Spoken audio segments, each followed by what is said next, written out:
नमस्कार दोस्तों, स्वागत है आपका हमारे इस वीडियो में। मैं हूं चंद्रभूषण और आप देख रहे हैं सीवी न्यूज़ अपडेट। फ्रेंड, सबसे बड़ी बात है कि गवर्नमेंट का जो मिशन मोड है राशन कार्ड बनाने के लिए वो जो है शुरू हो चुका है।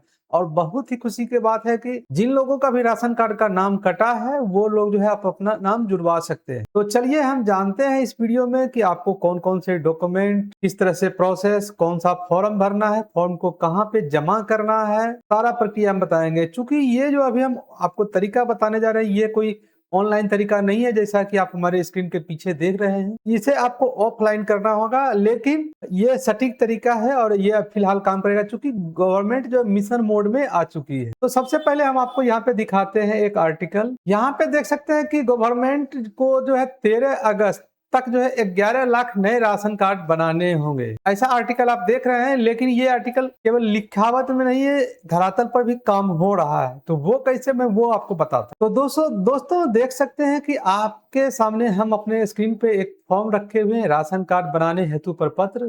तो यहाँ पे आप देख सकते हैं, यहाँ पे आपको फॉर्म में दिख जाएगा कि किस तरह से आवेदन का नाम भरना है, आधार संख्या भरना है, मोबाइल भरना है, सारा कुछ हम डिटेल में इस पे आपको आगे चल के बताएंगे कि ये फॉर्म आपको किस तरह से भरना है, कहाँ पे फोटो डालना है, कहाँ पे सिग्नेचर डालना है, A to Z सारा हम जानकारी आपको देंगे। और साथ ही जो ये फॉर्म आपको कहाँ से मिलेगा वो भी हम आपको बताएंगे। तो सबसे पहले फॉर्म कहाँ से मिलेगा वो मैं बता ही देता हूँ। पहला तो आप इस वीडियो के डिस्क्रिप्शन में जाएंगे तो मैं यहाँ पे लिंक दे दूंगा एक गूगल ड्राइव का, मैं अपने ही गूगल ड्राइव का, जहाँ पे कि ये फॉर्म को का लिंक होगा, आप वहां से डाउनलोड इजिली कर लेंगे। इसके लिए आपको कहीं जाने की जरूरत। और दूसरा, आप जो है अपने राशन डीलर के पास से ये फॉर्म ले सकते हैं, क्योंकि हर एक राशन डीलर को यह जो है जिम्मेवारी दी गई है कि जिन लोगों का नाम कटा है उनका नाम आपको जुड़वाना है। साथ ही यह फॉर्म भर के आप राशन डीलर के पास भी जमा कर सकते हैं, या तो आप और कहां जमा कर सकते हैं वो भी हम वीडियो में आपको बताएंगे। तो दोस्तों, सरकार का जो लक्ष्य है टोटल 1 करोड़ जो है यहाँ पे राशन कार्ड बनाने का है। लेकिन यहाँ पे देख सकते हैं कि पर डे के बेसिस पे टारगेट किया गया है कि 36,000 कार्ड हम प्रतिदिन बनाएंगे। और ताजा स्थिति है कि खास करके बिहार में यहाँ पे देख सकते हैं कि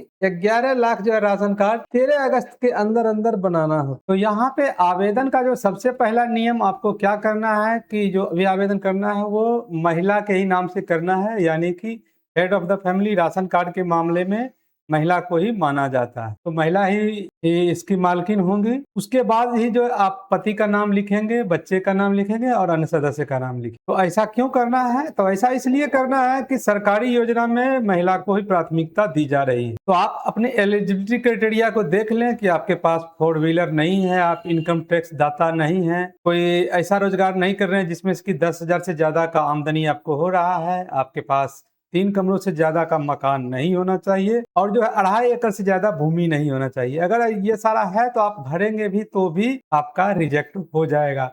और चूंकि हाल में बहुत लोगों का जो नाम कटा है उनमें भी वही लोग हैं जो इस क्राइटेरिया में आ रहे हैं। तो आय सीमा जो है रूरल क्षेत्र में यहाँ पे 1,20,000 वार्षिक यानी कि 10,000 जो है महीना है, और शहरी क्षेत्र में 2,40,000 यानी कि 20,000 का महीना है। इसके नीचे है तभी आप जो है फॉर्म को भरेंगे। तो अब हम फॉर्म भरना आपको बता देते हैं कि फॉर्म का जो पहला हिस्सा है उसमें क्या करेंगे। तो सबसे पहले ऊपर में आपको यहाँ पे ग्रुप फोटो डालना है, पूरे परिवार के साथ एक साथ खड़े होकर के फोटो खिंचवा लेंगे। उसके बाद जो सेकंड जो है यहाँ पे देख सकते हैं आवेदक का नाम, आवेदक का नाम में आपको जो महिला का ही नाम आपको डालना है, ये मैंडेटरी है। साथ ही उन्हीं का आधार नंबर यहाँ पे डालेंगे और उसके बाद जो है यहाँ पे पति या पिता का नाम डालेंगे। उसके बाद यहाँ पे पता का सेक्शन है, यहाँ पे आप अपना गांव का, पोस्ट का, ब्लॉक का, पिन कोड, ये सारा कुछ जो है पता वाले सेक्शन में लिख लेंगे। उसके बाद थर्ड जो कॉलम आता है बैंक का विवरण, इसमें जो है बैंक का नाम, शाखा का नाम, IFSC कोड और खाता संख्या, ये सारा कुछ आपको इसमें डालना है।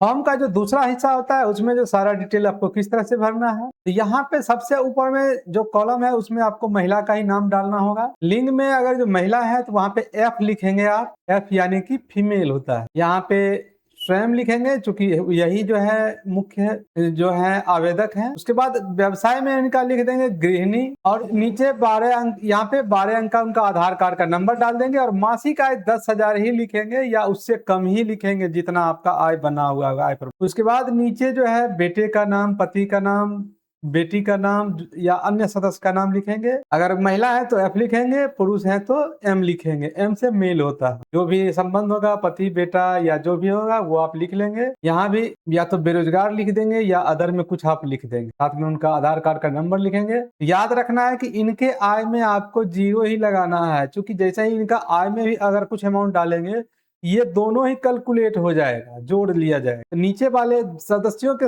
आय में आपको हमेशा 0 ही लगाना है। अब देखते हैं कि आपको डॉक्यूमेंटों की क्या क्या जरूरत होगी। तो यहाँ पे आपको जरूरत होगी आधार कार्ड की, बैंक पासबुक की, आय प्रमाण पत्र की, साथ ही निवास प्रमाण पत्र की, पारिवारिक फोटो की, और जो है अगर आप विकलांग हैं तो विकलांगता प्रमाण पत्र की जरूरत। लेकिन यहाँ पे ध्यान देने वाली बात है कि अगर आय प्रमाण पत्र और निवास प्रमाण पत्र जो आप लगाएंगे वो 1 साल के अंदर का ही होना चाहिए, 1 साल से ज्यादा का नहीं होना चाहिए, क्योंकि इसकी वैलिडिटी ही 1 साल की होती है। अब बात रही जाति प्रमाण पत्र की, तो जाति प्रमाण पत्र अगर आप जनरल कैटेगरी से बिलोंग कर रहे हैं तो यहाँ पे आपको जाति प्रमाण पत्र की कोई जरूरत नहीं होगी, आपको नहीं बनवाना है। लेकिन अगर आप जो है अन्य कैटेगरी से हैं, जैसे कि ओबीसी, एससी, एसटी, इन सब कैटेगरी से आते हैं, तो आपको जाति प्रमाण पत्र बनवाना होगा। जाति प्रमाण पत्र आपको कहां से बनवाना होगा? तो पति के घर से नहीं, आपको बनाना होगा पिता के घर से, यानी कि नैहर से बनवाना होगा ये जाति। क्यों ऐसा है? क्योंकि ये आवेदन महिला के नाम से हो रहा है, इसलिए उनका जाति प्रमाण पत्र नैहर यानी कि मायके से ही बने। अब बात आती है कि फॉर्म को कहाँ पे जमा करेंगे। तो सबसे इजीली और आसान तरीका है कि अभी जो है आपके नजदीकी डीलर ही जो है फॉर्म को जमा ले रहे हैं। लेकिन किसी तरह से आपका डीलर के साथ अगर बनाव नहीं है तो आप जो है पंचायत भवन में जमा कर सकते हैं, ऑपरेटर को भी जाके सौंप सकते हैं। कहाँ पे? तो एग्जीक्यूटिव असिस्टेंट जो भी है, कार्यपालक सहायक, उनके पास, या तो आप विकास मित्र को दे सकते हैं। इन सब जगहों पे दे सकते हैं। नहीं समझ में आ रहा है तो ब्लॉक में जाकर के एमओ ऑफिस में जाके आप डायरेक्टली जमा कर सकते। और सबसे इंपॉर्टेंट बात फ्रेंड की, आपको जो है जब फॉर्म आप जमा करेंगे तो उसका रिसीविंग आप जो है जरूर से जरूर लेंगे। बिना रिसीविंग लिए आप फॉर्म को कभी नहीं जमा करें, क्योंकि आप बाद में कोई क्लेम भी नहीं कर सकते हैं कि आपने फॉर्म जमा किया है। तो फाइनली आवेदन को आखिरी स्टेप ले जाने से पहले एक बार सुनिश्चित कर लें कि आपने जो है रिसीविंग ले लिया है। सारे डॉक्यूमेंट को आप चेक कर लेंगे, मालकिन का नाम देख लेंगे कि आप जो महिला के ही नाम से आवेदन किए हैं। तो आज के इस वीडियो में मैंने लगभग सारे वो पॉइंट कवर कर लिए हैं जो कि आपको आवेदन करने से पहले देख लेना चाहिए, और ये भी बता दिया है कि आपको किस तरह से फॉर्म जमा करना है। अब फॉर्म कहाँ से मिले, दोबारा मैं बता देता हूँ कि फॉर्म आपको एक डीलर के पास से मिलेगा। दूसरा, आपको इस वीडियो के डिस्क्रिप्शन में ही आपको लिंक दे दिया जाएगा इस फॉर्म। आशा करते हैं ये वीडियो आपके लिए हेल्पफुल रहा होगा। मिलते हैं नेक्स्ट।